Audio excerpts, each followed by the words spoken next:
প্রিয় দর্শক বন্ধুরা, এই মুহূর্তের জন্য অর্গানাইজার টিচার বা সংগঠক শিক্ষকদের অত্যন্ত গুরুত্বপূর্ণ খবর উঠে আসছে সর্বোচ্চ ন্যায়ালয় সুপ্রিম কোর্টের, এবং টান টান উত্তেজনাময় খবর, যা ইতিমধ্যেই আজকে সকালে একটি ভিডিও দিয়ে কিন্তু আপনাদেরকে জানিয়েছিলাম। বন্ধুরা, সেই মর্মে সর্বোচ্চ ন্যায়ালয় সুপ্রিম কোর্টের গুরুত্বপূর্ণ কেসের যে যাবতীয় স্ট্যাটাস এবং যে অর্ডার কপি সেই সংক্রান্ত বিষয়ে জরুরি তথ্য থাকছে। অবশ্যই ভিডিওর মধ্যে সবটা তুলে ধরছি, ভিডিওটিকে শেষ পর্যন্ত ওয়াচ করবেন, স্টিল নাও কোনোভাবে স্কিপ করবেন না, চ্যানেলটিকে সাবস্ক্রাইব করে রাখবেন। চলুন কথাবার্তা না বাড়িয়ে মূল টপিকে আমরা ফোকাস করি।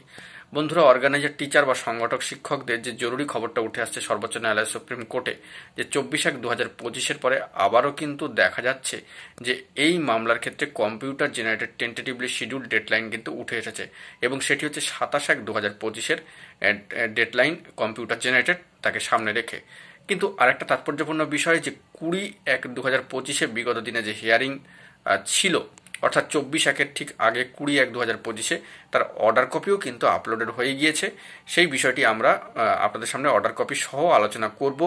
তো তারই নানা বিষয়ে কিন্তু তথ্য সংগ্রহের জন্য আমরা চেষ্টা করছি।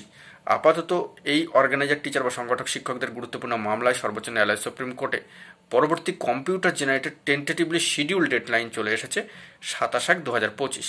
দেখা যাক কজ লিস্ট এলে সবটা কিন্তু স্পষ্ট হবে। তো এখন এটুকুই, সকালে ভালো থাকবেন। জরুরি অথেন্টিক নিউজ আপডেটগুলি এই সংক্রান্ত বিষয় পাওয়ার জন্য চ্যানেলটিকে সাবস্ক্রাইব করে সঙ্গে থাকবেন। ধন্যবাদ।